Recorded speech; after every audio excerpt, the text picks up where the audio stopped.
All right.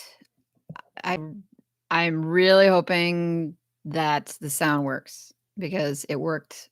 Please, somebody tell me if the sound is working. Anybody? Does it work? Please.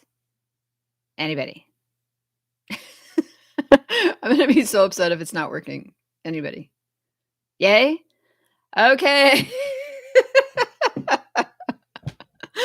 Thank you for jumping on, everybody. And folks who are jumping in on the replay and wondering why it is that I spent the first 30 seconds of this live stream doing a Verizon commercial, which is, can you hear me now? Can you hear me now? Which is last week I jumped on and I think I talked for a full 2 or 3 minutes. I was like showing off the my kids X-wing Lego thing, and I was ignoring the chat, which is unusual because I usually start these streams and immediately make sure that my tech is working, and it turns out the microphone wasn't working, and it was like a system-wide situation that I could not fix without watching YouTube videos. And I think that it happened because my kid was climbing on my desk the night before, and such is the life of streaming with children. But anyway, good morning. I'm here with my cup of coffee. I have a list of a few things to talk about, but mostly we are here today because we're here to hang out and talk about our websites and our stuff. Like, guys, commiserate. This is the pub. So if you have a drink or you have coffee or you have water, like tell me, what you have in the chat. And if you're here to just hang out and listen and work, tell me that too. I see that we have 7 people on and 1 thumbs up. So let's smash, give the people's elbow, if you are old enough to remember the people's elbow to the like button. I'm going over to the chat to say hey to Margaret, who is crushing the rest of us in the MIGA challenge group, as basically always. There's Paul and Jop. What is going on? Hey, Sue, what is going on? Next Gen, and there's Niche Safari Chris. How's it going, Chris? And Adrian. Paul says, I blame my children for everything. And you know what? That is a good reason to have them, because then you always have a built-in excuse. Like, why does your hair look like that? It's my children. Why does your house look like that? Children. Like, why do you have, resting face all the time? You're like, I can blame that on my children. Just, and it goes both ways though, because then they can blame everything on me from now until the end of time. Like, that is the bargain. I can blame them for everything. They can turn around and blame it on me. So you will notice that I have like a list of notes that I made. And we don't have to talk about them, but sometimes it helps me just know like what to say and like how to say. Anthony's video today is hilarious, featuring Amelia. I am afraid of that. We're talking about Tortoise Cashflow's video, and what did he do? Should I be afraid? Because what I tend to talk a big game about is like, I'm going to come back and get you. And I was going to do something with Fix's video, and I just haven't gotten around to it because I've been so busy. What did he do? I'm like sitting here now just wondering like what it is that I'm about to go and find. Chris, you are welcome to put the link in the chat and people can go watch it. I come across as the cool one. Well, I don't know why. I don't know if you guys saw the short that I posted maybe last week, but basically it was like some of the outtakes and just some of like the stuff that I like of my attempt to make the video that I posted on Monday. And it's like for 6 minutes of video. And I like, there's so much like bleh. Like when I'm here and I'm talking to people, I can just talk, right?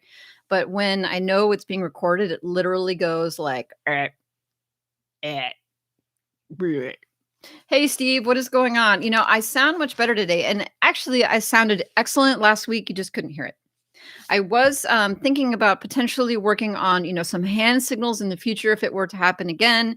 This could be like, come back later and I'm sorry, but oh my God. I wonder what it would do if I opened it in another tab and then it won't let me do it.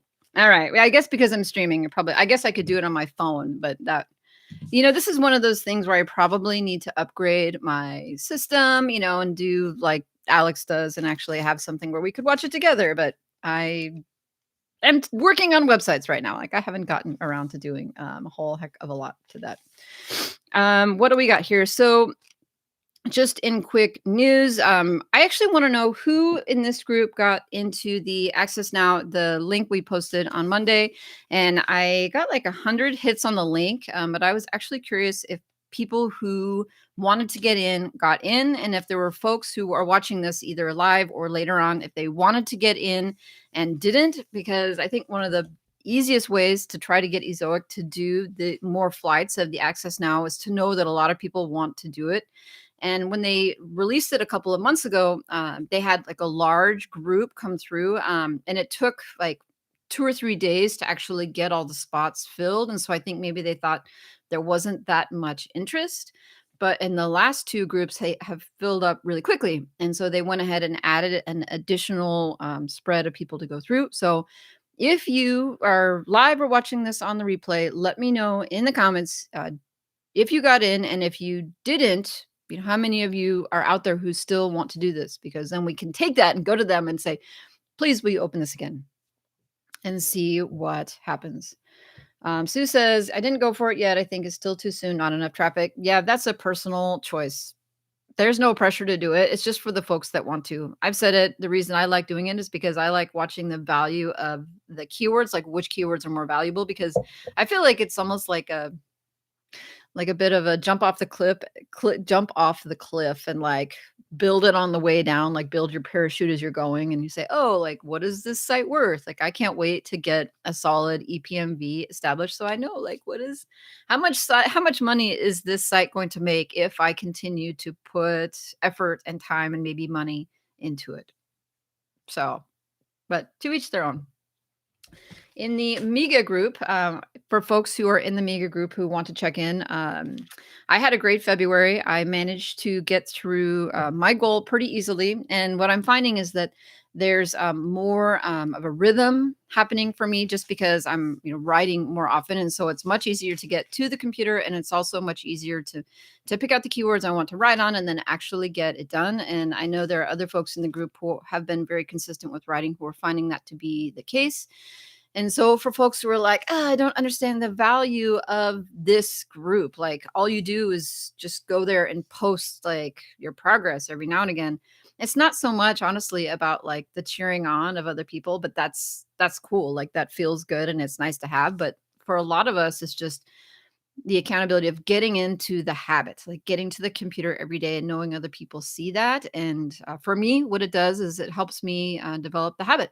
So now it's like, it is a habit to go and write content instead of making YouTube videos, or instead of maybe looking for keywords or getting distracted with my shiny object syndrome, which I suffer from significantly.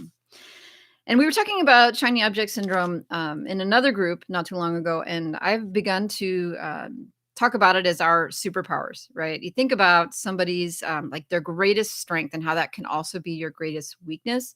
For many entrepreneurs and folks that are in this world, right? Our strength is, ideas and like energy and like willingness to jump off the cliff and start something. But it becomes a weakness because of your ideas and your energy and your willingness to jump off of something.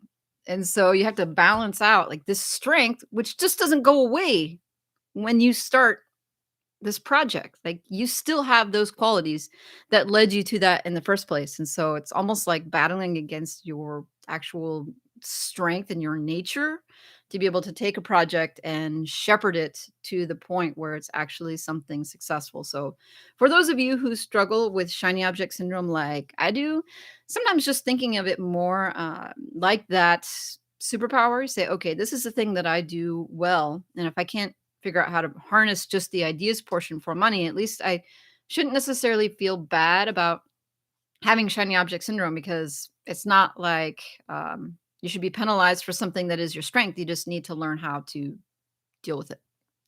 Just how to deal with it. I did want to give shout outs to the folks in the MIGA group who have mentioned that this month they are doing YouTube. 24K Will, who jumps in on these now and again. Will is doing videos that we in this group, in this community, would enjoy He did a Pinterest video and then recently did a keyword cannibalization video. I think that these are high quality videos from someone who is in the community, who's in the trenches. So I definitely recommend that you go check out his, and it's just 24, like the number 24K Will. And I just wanted to shout you out, Will. I really like what you're doing, and I really hope that you stick with it, because traffic initially will come slowly and subscribers will come slowly. But if you keep publishing good videos, they will come, man. So stick with it. Job says he did not try to get the new site in. No traffic on the MIGA site yet, but can apply later when I want. Yep, that's totally cool. There's Niche Informer. Jesse quit his job in December and is now doing this full time. And Jesse's already like figuring out his thumbnails on his YouTube and like an intro. And I like fumbled around with this for like 2 years. And way to just be awesome, Jesse. Margaret says the cannibalization video was great. Thanks, Will. Will, if you catch this on the replay, people like your stuff. I also wanted to shout out a newcomer in the MIGA group. His name is Fahed, and I'm sorry if I blew that pronunciation. It might be Fahed or Fahed. I'm sorry, man. But one of the things that I wanted to mention is Fahed has a YouTube channel that's not about making websites. It's about sales and marketing. But he shared his video, which is totally cool. Like people in the MIGA group can do any sort of content they want, like any sort of content challenge. It doesn't have to be making websites. But I went to his channel just because I wanted to check it out. And he's got like between 10 and 20 subscribers, but he's a prime example of someone who is figuring out things really early. Like his delivery was really good and his pacing was really good. And he was already, editing and adding in B-roll and like jumping, the jump cuts, like all the distracting stuff, like to keep you involved. I was like, wow, this is a prime example of why some folks just grow on YouTube really quickly. Like, if you were to start like that versus starting like I did, which was like this, right? Like I literally, my first video was like, oh my gosh, is somebody record? Is this thing on? Like an old person? Like, is this thing on? I guess it is. You can just see how these people will grow really quickly. One of the things that I was watching right before we came on this, and I wondered if anybody else had seen it, was Matt Diggity's December, the Google Core update in December, like his analysis of it. And there was a lot of discussion in the Affiliate Lab group and just all around about what the Christmas update was about. What they did was and I think I put the link to the video in the description. I can't remember if I did, but if I didn't, you can just search for it on Matt Diggity's channel. But they used Surfer to crawl 600 aged sites to try to get an idea of what the heck happened. And what they have concluded, at least like the findings are really sort of initial and preliminary and, causation versus correlation, all the rest. But it looks like it was more of a site-wide update. Like basically, if you got hit, like you got hit everywhere versus getting hit at the page level. And also, it just seemed like affiliate sites were disproportionately picked on. 24K Will. Will, we basically just spent like 10 minutes singing your praises and you missed it all. So basically, Will's here. Everybody tell Will in the chat what we said, because it was all very nice, because you have a YouTube channel and you're posting good content there, and you deserve to be shouted out for posting good content on YouTube. What was I saying? Oh yeah. So, like Matt Diggity, has like prior to Christmas, they had talked a lot about how they seem to just, sail through all the updates and seem to not have many troubles, and their method is great. And then a lot of their affiliate sites just happen to be impacted pretty heavily by the Christmas update. And I was shouting this video out because not because I want to sell anything, but because I really think it's really interesting to see the take based upon data and some of the examples. I'm sure you guys have already heard about this, but welcome to comment on it. But they talked about the Gear Hungry site. It had 1,000,000 visitors a month and went down to 20,000. Basically, like, full on, like, I would call that annihilation, like, slaughter, like, straight across, like Can you imagine if that was your site and then I mean, that would just be terrible. Um, but yeah, well, the whole reason to want to talk about this is to go back down to then to discuss their plan, like what they plan to do with it.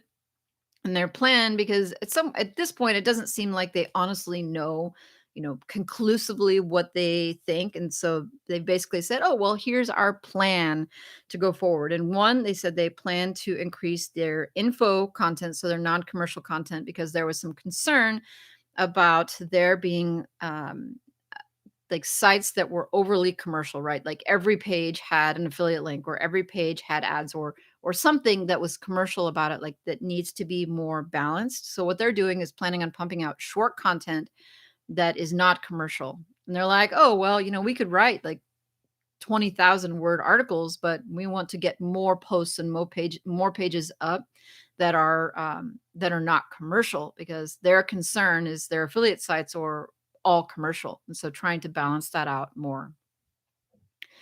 Margaret says, am I wrong in interpreting Diggity as saying his solution is to add short info content? That's 100% of what they said they're going to do. Just straight up. He's like, we're going to add short info content because we want to balance out the number of posts or pages on the site that are commercial versus non-commercial. Maybe, and you say, oh, well, how short is short, right? Does it mean that they're going to have 200 word posts? I doubt it.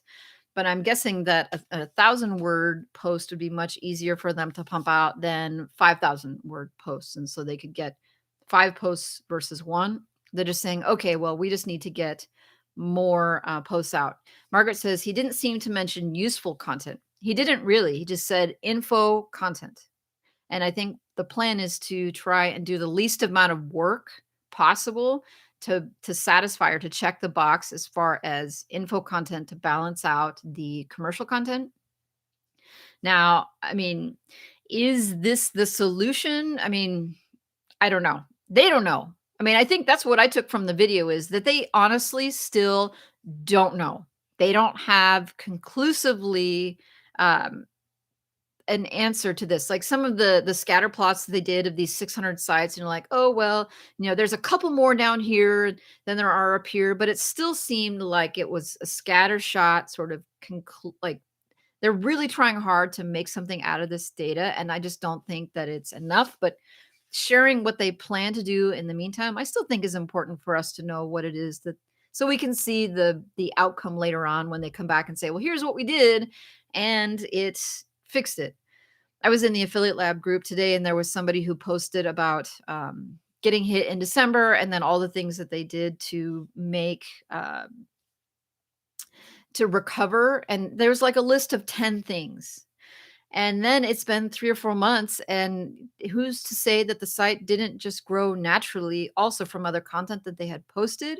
So, fixing images and writing better content and optimizing this. And you have 20 different things. And it's basically impossible to say that you recovered because maybe the site has just grown on its own over time for other reasons and may have not overcame anything at all. But how could you know? Like, how can you connect that to anything? So I kind of like that they're doing just a couple things, but on the other side, I wish that they weren't doing so much because then it'll be really hard to say this was the thing that we could then take from that and learn from it. Will says, I guess that's what John Dykstra's strategy is. Crank and bank, lots of info content. Yeah, but he puts ads on everything. I don't know that he posts hardly anything at all on any of his sites. Even Fat Stacks, he's putting ads on now. That doesn't have ads on it. And so I guess I don't know for sure, and you guys can correct me, but I wasn't sure if the new info posts they were planning on putting ads on them or not. I know that they are definitely planning on putting more ads on their sites. They're going to be using AdThrive. So maybe the info content is going to be monetized with ads or not. It's hard for me to understand how we could say, oh, we're going to do non-commercial content, but maybe what they mean is non-affiliate content. So content that doesn't have any affiliate links on it to see if maybe having more posts on the site that don't have affiliate links referring to Amazon will correct somehow or balance things out or will make things improve over time. Adrian says, maybe the short info content approach has something to do with this new Google passage indexing. I don't know, just asking. The thing about the passage indexing versus short posts, you say, well, a short post most likely is answering a specific question. And it seems like the passage stuff can still take you to the best article that has maybe the same information and same answer. And so I wonder if the passage indexing will hurt the posts that have just the short, quick answer and will instead go to the site that maybe has the most authority and also the greatest topical relevance on that question versus somebody who just has the answer in a question in one post, but may not have as much authority or as much content on the site about that particular topic. I've wondered whether the passage update will benefit sites that have lots of long form content that is optimized for FAQs and answering questions, and whether the short content will actually do anything at all. And honestly, I don't get the feeling that the affiliate lab strategy to add info content is really aimed at trying to make a whole lot of money from it. I think what they're trying to do is recover the overall traffic of the site to the money pages. I think they're just trying to check the box in order to recover what they lost, because their big money maker were the affiliate links. John Dykstra's strategy is crank and bank, like crank out tons of posts and then make money from ads. But I don't know that making up the lost revenue is really about ads at all. It's just about like balancing out whatever it is that Google thinks is out of balance. The other thing they're planning on doing pretty heavily is building topical relevance. So not only just posting more short posts, but building out the content, I guess, clusters, just putting more posts that are around that particular topic so that you could build the authority for the site by saying, this is really the authority on beard trimmers. Like, not only do we have like the best beard trimmer equipment, but we also have the most or the best information about beards, like in general. So what I think we could take away from that is what a lot of us are doing now, which is just focusing more on, rather than putting like standalone articles out there about a particular topic, is to write lots of articles. When I say lots, it could be anywhere from, I don't know, 5 to 100, depending on your niche and the keywords, and then doing a lot of interlinking. And that was one of the things Matt specifically said was, we're going to post more articles on the topic and then link them to each other. And then see what happens. See if interlinking will help that recovery, see like the and then turn around. And then they said they were adding display ads. So those are the three things primarily that they were planning on doing. And I don't know that like the ads in itself is like checking the box to say, okay, we want to make more money. I mean, it could be that maybe they're trying to balance out the commercial, the type of commercial intent of the site, say, because Google has come out and said very clearly that they don't particularly care all that much for sites that are just affiliate sites. Like, the only thing you're there to do is to sell them something. Oh my goodness, guys, we could stop now. Sean is here.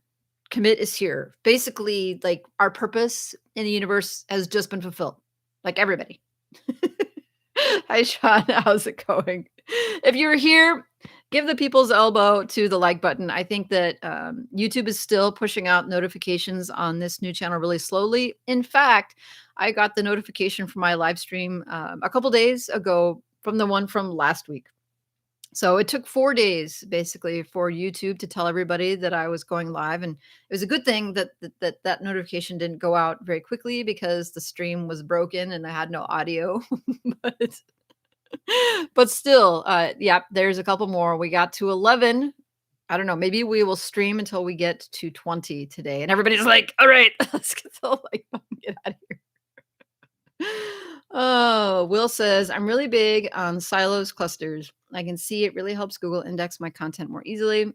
I don't honestly know how and Will, you might have to explain this to me, but to how I can actually see Google doing anything, right? I just go to my Google Search Console and I see some articles may or may not be indexed. On the news site, on the MIGA site, I everything for the most part, 99% of the time has been indexed.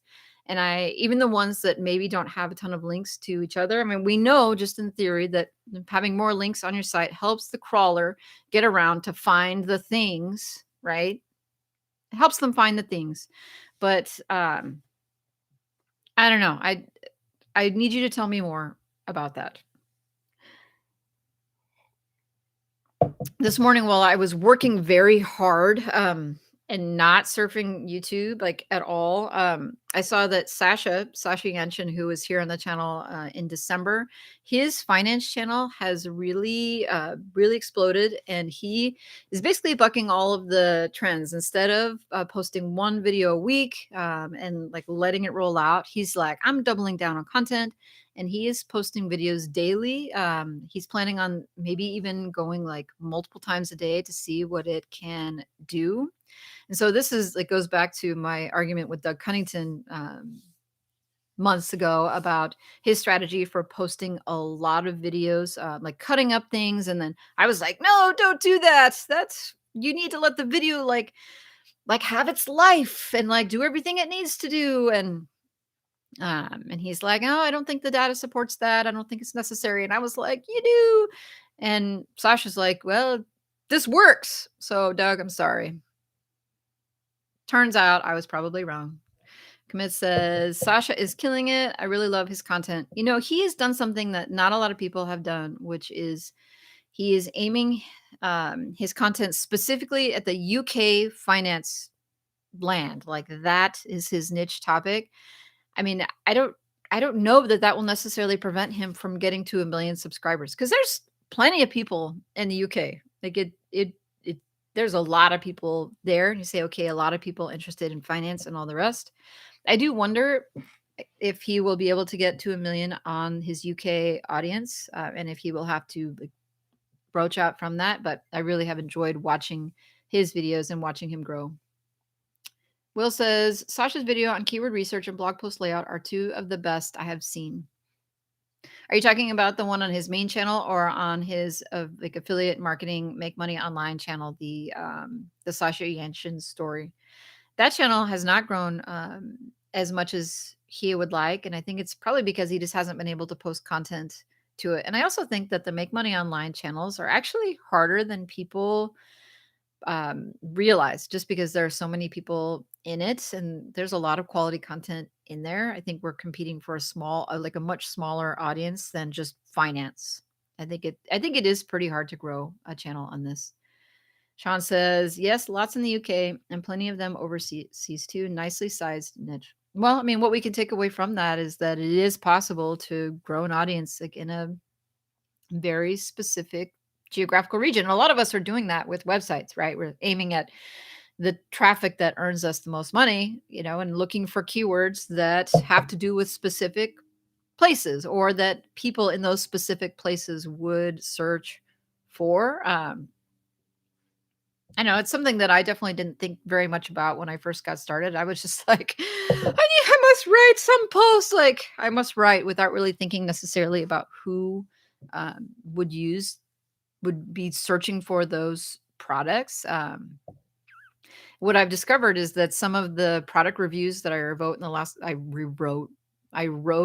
couple years, other people in other countries like India, like that's a product they use a lot, like much more than I never knew because I don't live there and I don't know anybody there and I didn't know that. So like inadvertently, one of my sites that was really aimed at US traffic has a huge proportion of traffic from India, which may or may not hurt the site in the future as far as getting it into a premium ad network.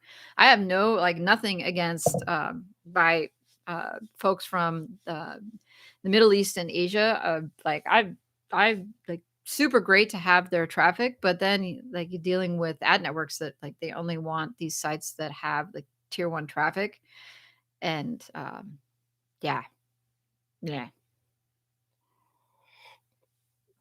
I do want to just shout out myself because it is my live stream and I have the power to do it, that I am 6 subscribers away from the main channel, getting to 3,000 subscribers. And so if you are not subscribed to the main channel and you just somehow ended up here without knowing that I have another YouTube channel that is my main channel, the link is in the description. Go there and help me get to 3,000, because that will just check the box. I want to get to 3,000. Now, a lot of folks know that I'm on the road to 10,000 subscribers on YouTube on the main channel, and I've got 10 months to go. I haven't cracked the code yet. I can continue getting between 150 and 200 subscribers a month for the next 10 months, and I will probably get to 5,000. So I've got to crack the code and find some other way to get to 10,000. I'm open to ideas here, everybody. Like let's use the chat right now as a strategy session. How am I going to get the main channel to I literally will take notes, because I feel like I'm doing a lot, and it's working, like, sort of. Like, the channel is growing more steadily than it was at the end of the year. Definitely dumping the live streams over to this channel and then posting other videos that are pre-recorded on the other channel is helping. It increased the subscriber count, like, percentage dramatically, but it's not going to be enough to get me to 10K. So, like, video ideas, like, I'm definitely doing the keyword research, to do search focused videos, but, like, I mean, is this time to, like, I mean, am I headed to TikTok? Is it, like, time to, like, I'm doing some, like, is it time to start doing the TikTok dancing? Like, I would definitely much appreciate your thoughts on this. Oh, I see Alex in the chat. What is going on? Yes, I should not downplay my achievement for getting to 3,000, because I was the person who initially was recording myself like, is this thing on? Like, so I feel pretty good about getting to 3,000. It only took 3 years, but know. Margaret says, congrats. How old is the 3K channel? I started it in August of 2018. And it took me 1 year to get 46 subscribers. That's right. So when you guys start your own channels and you get to 100 subscribers in, like, the first month, like, I applaud you, because it literally took me a year to get there. That's how far I'm at. Sue says giveaways. What should I give? Like, what could I give away? Like, what would people want from me? I offered, let's see, during Morton's launch, I offered up a one-on-one, like, time spent with me as maybe an incentive for people who were planning on buying Morton's course anyway. And that basically did nothing. Nobody was that excited about spending time with me. So, so coaching calls is probably out. T-shirts. I mean, I guess I could give away, like, one of my dead sites that I'm not working on out of the garage. I guess that could be something, but I don't know. Pete says, female focused content for new mommy bloggers. That's the thing, is that most of my current subscribers are dudes. It's like 89% dudes, which is mind boggling to me, because I definitely don't, like, wear, like, I mean, I don't wear makeup and I don't do anything that's like, hi, that people would just watch for, like, that kind of dude viewership. I literally, like, I seem to repel women, I think, or I don't attract them for some reason. And men hang out here. I don't know why that is. And I know that there are lots of mommy bloggers out there. So it's not like there aren't women in the space, because there are a lot of women in the space. They just don't congregate to me. Alex says, you should be on 3K now. I'm going to go look. Let's go see. Let's go see if we can find my channel and see how we did. Let's see. Since I'm on my other YouTube channel, let's go see. It says 3K, but they just round up.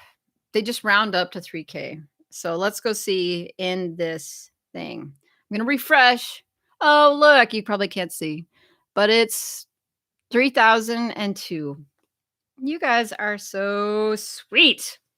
Sweet. And I can't find my harmonica because my kids stole it. Dang it.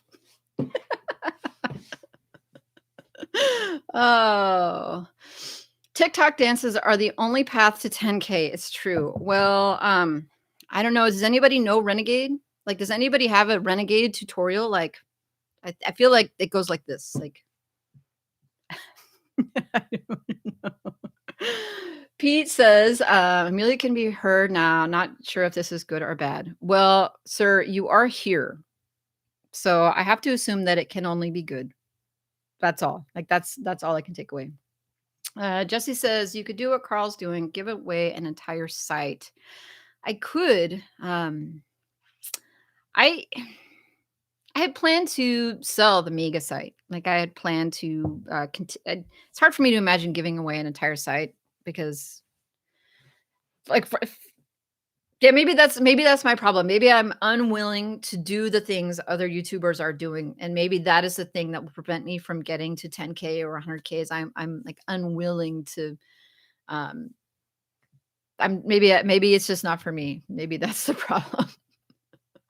Because I put so much time and effort into a site, it's like mind-boggling to me that Carl will give away an entire site, and Alex does this too. 'Cause I want to sell my mega site at the end, and I feel like being able to have this long like history of this, the site progress, and then at the end wrapping it up with like, and I sold it for this much, like it would be just as valuable as far as to my audience.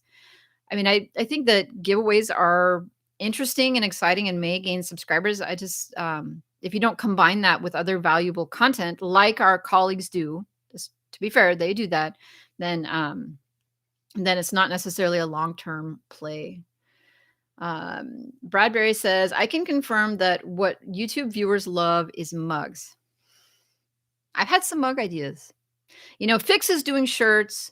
Adrian is doing shirts. Alex is doing shirts. Maybe my niche is mugs. Like maybe that's what it is. They do give away mugs. Well, if Alex says that it works, then maybe that's where I'm headed. Maybe I will drop everything I was planning on doing today and head over to Redbubble and start designing some mugs. Sue says, it's amazing how crazy people go over the possibility of winning a mug. I think that might just be on Alex's channel, though. Like people are just a little crazy in general about being over there. I have a YouTube keyword alert set up for mug. Really? You are like insane about wanting to get mugs. All right. Well, I just learned something. I did not realize that like the mugs was a thing. Pete says, I know. That's why I'm saying promote that way to grow your audience. Will says, true. I spend a lot of time entering mug giveaways online. This is really a thing. Like, really? It's a thing. Alex says, I've given away 3 sites, I think. Well, to be fair, Alex, you also push out a ton of content that is very, very valuable. Like, it's not just the site giveaways. I think that people come to hang out with you for. I mean, the site giveaways are awesome, but it's it's you. Basically, I need to be Alex. That's what it is. I just need to get a makeover and like a Mark Zuckerberg makeover. Maybe that is what will grow my channel. Maybe that's what it is.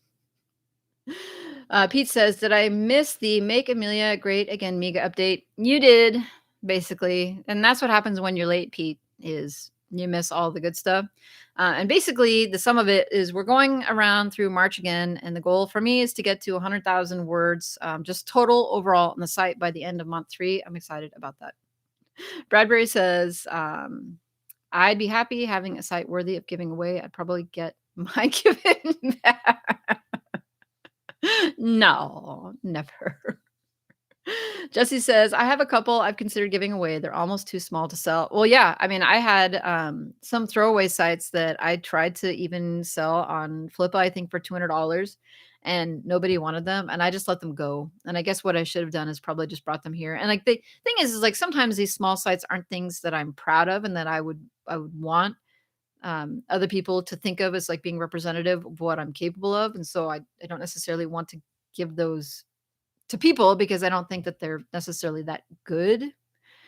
But I definitely would like to make my active, like the portfolio that I have, lighten that up a bit because I can only work on like 2 sites at a time. Right now, I'm only working on one site.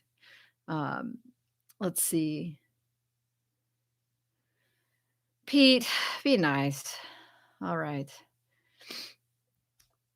Harsh but true. Well, guys, everybody fails.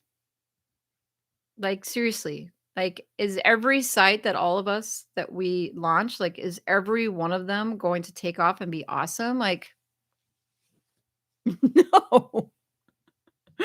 Oh, and I guess what we probably need to do is talk more about that. Like talk about more about fails because on YouTube, if you just like look at the videos, I mean, very few people talk about trying things and then it not working. And Luke Jordan, it's Luke Jordan, right? Luke was on the channel a couple months ago and he's like branched out into trying to create online businesses and then recently his you have to see his video, if you haven't seen it, but he had, like, a spot on his forehead, and he wanted to, like, cover it up, so he took some tape and wound it around his head, and then he put it on too tight, and so the top of his head, which he shaved, is, like, kinda purplish, and you can see the veins in it. He's like the title of the video is, something like, "I messed up," or "I was wrong," or something like that, and, he basically came out and said, "Well, I started this thing and it's not working, or I don't want to do it." And I just really, I really respected his willingness to say, "You know what? I tried this. It didn't work." And I think just about everybody is doing that, but very few people are talking about it. So, just saying. Alex says, "They didn't fail, I just didn't work on them. They were full of potential." Well, I think that could be said with just about every failed site. And you say, "Oh, well, initial sites, maybe when you don't know enough necessarily to make it successful." I mean, a lot of people just give up before they get to a point where they have learned enough or spend enough time on it to get it to the point where it's successful. And that is 100% me. I have several sites that could probably be a lot better if I was going to focus on them. But I would rather move on and do other things like this live stream or watch Fahed.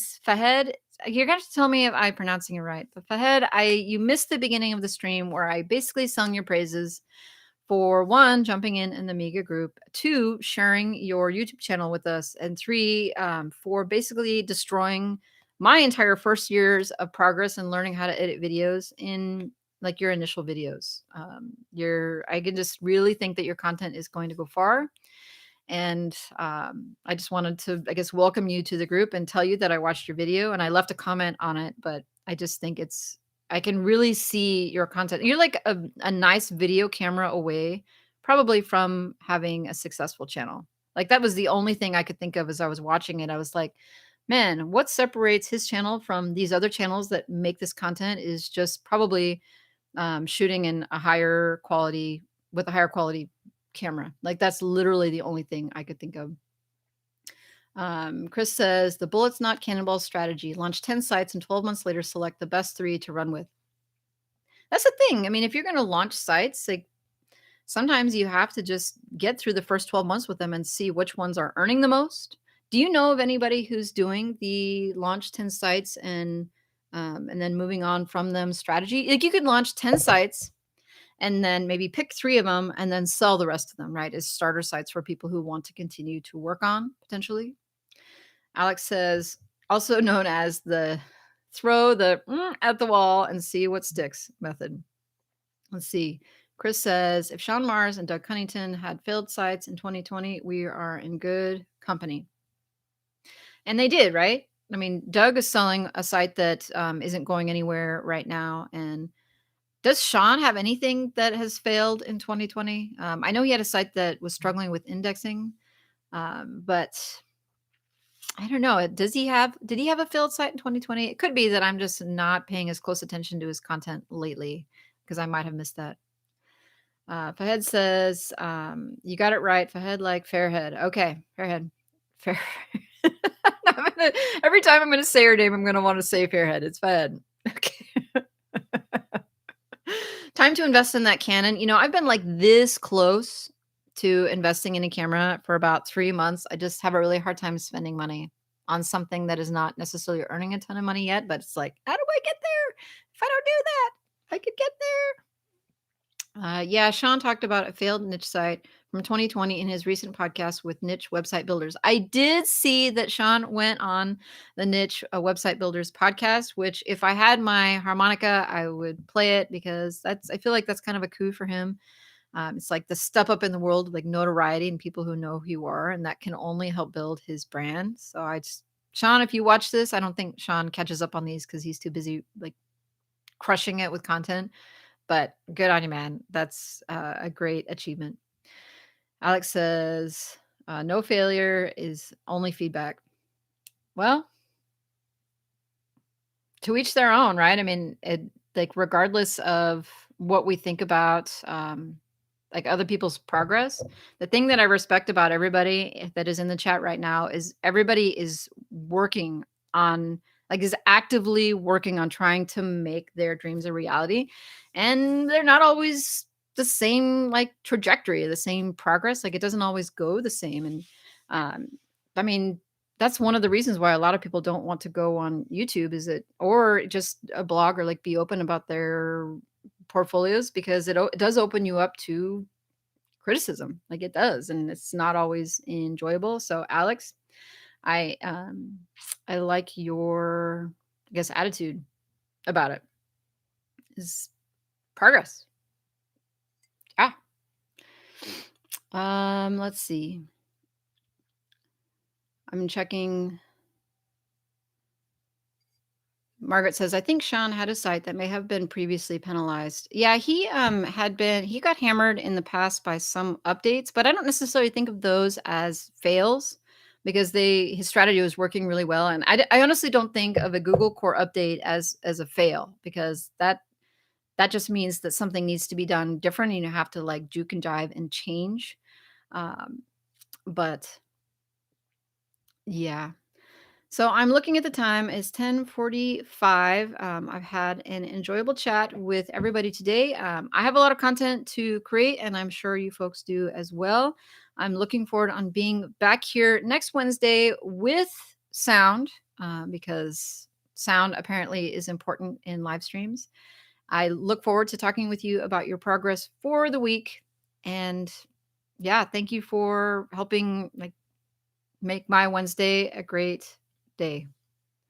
Steve says, yep, keep trying to let go of the need to get it right up front in the planning phase. Diane says, people told me I would never make a living betting, gambling. 5 years later, I purchased my house cash. I wonder if Diane is going to try and sell us something. Goals, stick to them. Nope, Diane is just here talking about goals. Sorry, Diane. Just like, how many times do trolls pop in and like, here's my WhatsApp number and you can earn from me?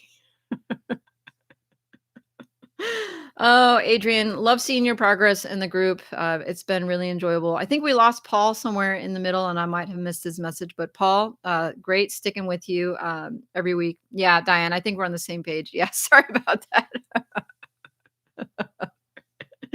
Oh, yeah. Well, I'm feeling a little embarrassed now. Sorry. You see I don't know if you can see that my cheeks are a little pink.